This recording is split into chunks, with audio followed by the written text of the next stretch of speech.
home, I always like to say this. First of all, I thank you for having me in your home. And then it's very important for you to be here as often as you can, to hear what you need to hear reflecting from within, and to be there for each other. You make a big difference when you're here, and when you're not here, you are missed. And the opportunity to receive and absorb as well as to give is missed. So show up every chance you can. And if you don't feel well, just sit back and out of the contagious zone so that nobody catches anything. But when we are together like this, we do catch something from each other. We get each other's germs and our air particles and fiber and all that stuff. And that strengthens our immune systems to make us stronger. But we also are contagious with our love and our enthusiasm and our ability to bounce back. And so this is a very, very special time and place. So I wanted to share these ideas with you. And first of all, I would like for you to think about how you can know the truth of who you came here to be. Now, you came to this world and this planet at a divine time in your spiritual unfoldment. Before you got here, you were a soul in motion. And after you leave this place, you will continue to be a soul in motion, but you'll have more motion and more awareness as you move forward than you had when you came in, because of all the things you've learned and all the mistakes you made and all the successes you had, all the times you were frustrated and unhappy, and all the times you were joyous and just delighted with everything. And so knowing who you came here to be, the truth is you came here to develop further your Christ oneness. You came here to express the light of God within you and do it better by going through all that you go through, so that it doesn't increase, but your expression of it increases. Nothing needs to be added to you. You are perfect just as you are. Your soul is, I like to think of it as a sphere of light, and it's like so round, so firm, so fully packed, just ready to beam out its light on whatever, so that it can be enhanced, dissolved, understood, forgiven, loved. Then that's what you came here to do. And perhaps you can remember during your lifetime times when you were really good at it, and then times when it didn't seem to be a priority because other things were happening. But once you realize this is my purpose, this is who I came here to be, and that is in your utmost awareness, then you can be who you came here to be during doing everyday tasks, dealing with the people that you love, dealing with people you don't know yet, dealing with the threat of harm or people that scare you. You can be who you came here to be in spite of what's going on. And that gives you power. And when you have the power and you feel powerful, then the universe backs you up with the awareness to know what you need to say, what you need to do, and how you need to be going about your Father's business. So then, it's important that you stand in your truth of knowing who you came here to be, and knowing that as you be who you came here to be, the universe will back you up. That's wonderful news. Then, it is important for you to be clear in your awareness, and then you don't have to tell everybody else. They will get it. It'll be absorbed by their understanding when it's clear with you. Be clear who is standing here with conviction in who you are. Then, when there is a bad situation, understand that this is not a bad situation. It appears to be a bad situation, and for the sake of language, it's best to call it a bad situation. But the truth is, it is your angel in disguise, not your enemy. And when you realize that, then you can make the most of that angel relationship and take off the disguise and reveal the good that is trying so hard to break through. So let's talk about chicks. Not curvy little blonde chicks, but little fuzzy blonde chicks. When the chick comes as time to leave its egg and come into the world, it has quite a struggle with that shell. And it pecks and squirms and pushes, and it works up a sweat. That's why it looks all so sweaty when it comes out of the egg shell. And it has to really work. And finally, it gets enough of a crack or a hole in the shell that it can get some air and take a break and then get back at finding its freedom from the shell. And if you were to help the little chick, which would be a sweet thing, and all of us would kind of have that tendency because we're such sweet people, you would want to help it break out of the shell. But if you did that, you would really detract and delay the growth that little chick needs to stimulate by struggling so hard and having such a hard time getting out of that shell.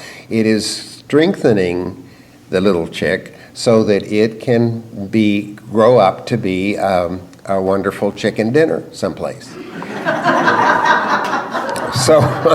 So you don't want to hurt it or by helping it. You have to let it be where it is, love the process, and help it along. Say, you're going to make it. You'll break free of this if little prison cell you're in. You'll be free. And then, if you see that little example of the chick and the breaking through the shell, then you realize that some of the stuff that has to go on, that's going on in our world, we get news about it on television and radio all the time, in print. It all has to be, and it's necessary. And it's lovely that everything is working together for good in spite of how it looks. And while we might have a tendency to reach in and help it or get carried away by having an opinion or taking an action, the strongest thing we could do would be to love the situations and the people that are involved in them and have great compassion and understanding. And then if we're so moved to get involved, we can do that. But the first thing to do is love. And I call it just love the hell out of them, because they're in their own chamber of sorrow and torment that they're trying to break through. And they're doing the best they can with what they have and their beliefs and their causes. And what will help them along the most to find what is for their highest good is love. And then this is a real challenge, because when situations are raising their ugly heads and they're irritating us, bothering us, and bringing us grief, confusion, and irritability, it's hard to love them. We want to hurt them as a retaliation of what they're doing to us. But to do hurtful things limits us and darkens our soul. We don't need that. We need to lighten our soul, and the light of love can shine within us, and that's the trick. And when we do that, the universe says, this is my child, and I love this child, and they're doing the right thing, and they need to be rewarded for this good behavior that they're doing. A little side note, I ran 4 miles this morning with my wife, Virginia, and I got up early, and it was cool and beautiful. And I run for 4 reasons. The first reason that I run is because God inspired me to run. And I ran, I did my first race, and I told my sons, who are now 40 years old, but they were in their 30s or 20s at the time, that I was going to run, and I was going to run 13 miles to do a half marathon. And they said, do you carry ID with you when you run? And I said, I'm not going to go have a drink someplace. I don't need ID. And they said, well, what if you fall over? And, they don't know who you are. They wouldn't know how to call us. I said, I'm not going to fall over. But anyway, I was inspired. I asked God, as it was the beginning of a new year, and I said, what can I do that I'm not doing now that would take me to a new realm? And it was my 59th, I'm 77 now, but it was my 59th birthday, and I had 1 year until I was 60. And I said, when I'm 60, this is what I want. I want to come to my party, I want to look good, and I want people to say, I understand you're doing this now, and you're good at it, and you really like it. And so I said, God, I don't know what this is, so help me find it. And in 2 days, I had my teeth cleaned at, birthday time.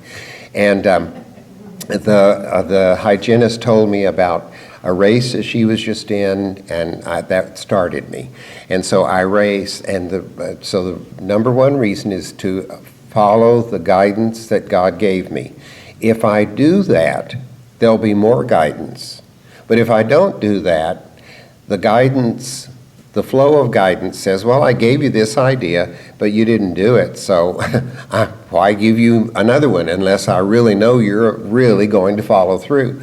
So the second reason then is I follow through, and I'm assured, and it's always happened, that something else would come along that would really be helpful and really move me along in the direction I really want to go. And then the third reason is for health, arteries, bone, lungs, heart, brain, everything. And then the last reason is for vanity, just so I look good and feel good and can keep going.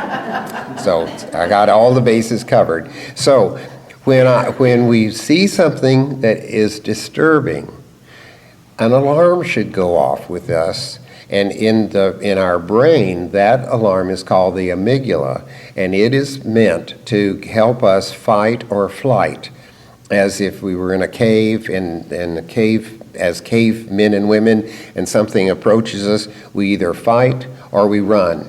And the brain is made to protect us and keep us alive. So the minute something goes on, we have the opportunity to flee or fight or do whatever will preserve our life.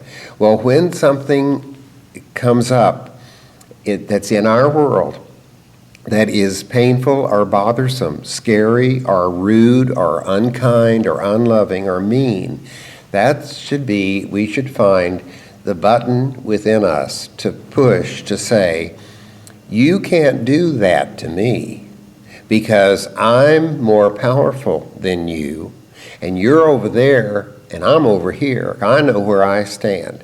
And so you do what you have to do, and I'll hold you up. I'll do what I can do. I see your heart. I know your pain. I've been there too.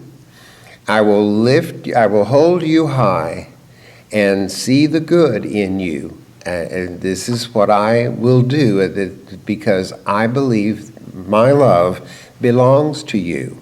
And then your reputation with yourself is one of being a lover, not a retaliator, and not a getting evener, but a real sweet, caring person who is stronger than a fighter and stronger than a get even with person.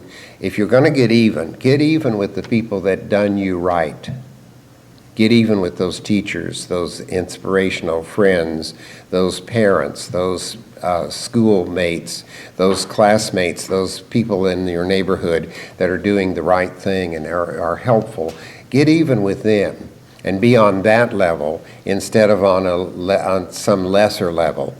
So you want to, when something is bothering you, you want to lift it up, raise it, give it a raise, and hold it high, and let it do what it has to do. I have a struggle with the garden hose. I think the garden hose sometimes likes to get caught on edges and likes to get kinked up and likes to just turn around when it's on and I'm turning it off and just spray me just for meanness. Mean garden hoses. And so what I do instead of fighting that, I often say to the hose, you do what you have to do. I'm going to wrap you up here.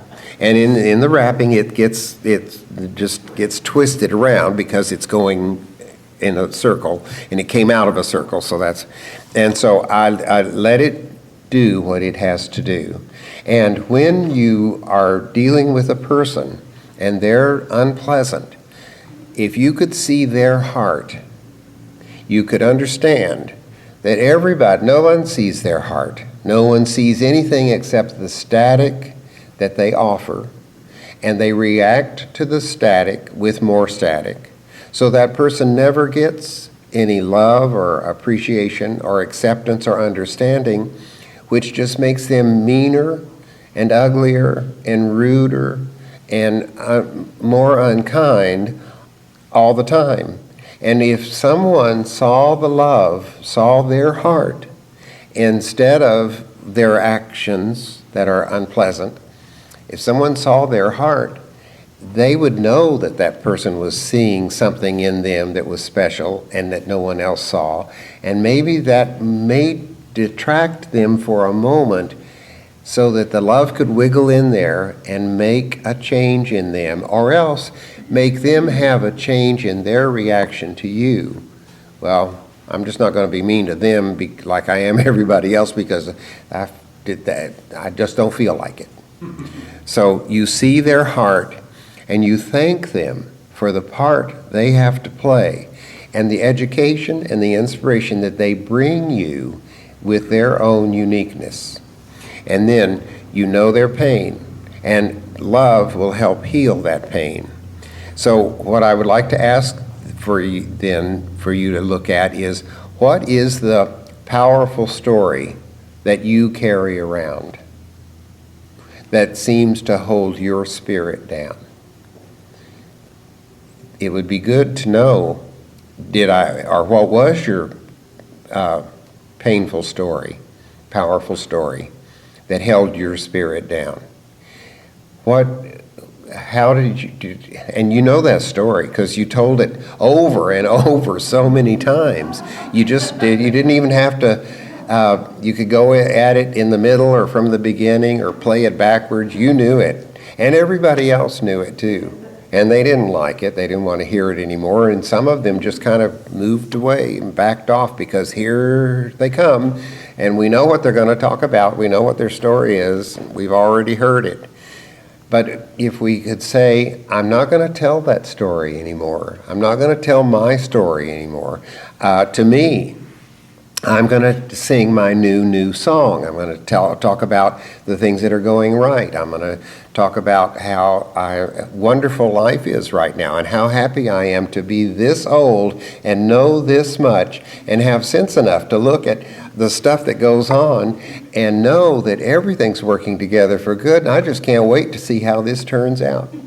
I've known people, and so have you, that have stories of their illnesses and how they, what all happened.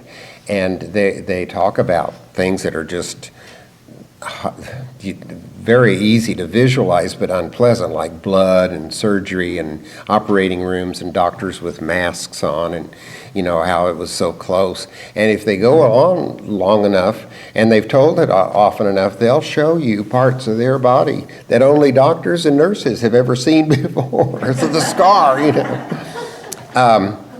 we don't need that. We need to be talking about things that are up, positive, delightful. And so if you know what is the powerful story that you carry around, and you know that you could change that story and tell a new story, then it might be very creative and healthy for you to come up with your new story. That'd give you something to do. And you can do that while you're walking around, doing the things that you do, waking up, going to sleep. And if you ask God, God, I'd like a new story, and I'd like to be able to tell it and live it and show it and be an inspiration to others. So help me find the new story, the new words, the new vision that I would like to have for my life. And this being the edge of Thanksgiving, that's a great time, the edge of the birth of the light of Christ to our world from within, and then a new year for resolutions. This could just be a great time for you to have this activity. So I would like in reviewing the song, I'd like for you to know the truth of who you came here to be. Stand in your truth. Be clear who is standing here with conviction in who you are. When there is a bad situation, it's your angel in disguise, not your enemy. Lift it up, hold it high, let it do what it has to do. See its heart, thank it for the part it has to play. Know its pain, and know that you can create a new, powerful story. Let's bow our heads in prayer. Father God, we give thanks for your presence within us that hears everything we need to hear and amplifies it so that we hear it again on a spiritual level. Bless us as we take our lives, as we live in our world, as we have the relationships that we have with each other and our family and our neighbors. Bless us that we may be a light of love and energy and positiveness that radiates out and makes our world a better place, for helping us be a beneficial presence. Father, we give thanks in your name. Amen. And now I think we have another song.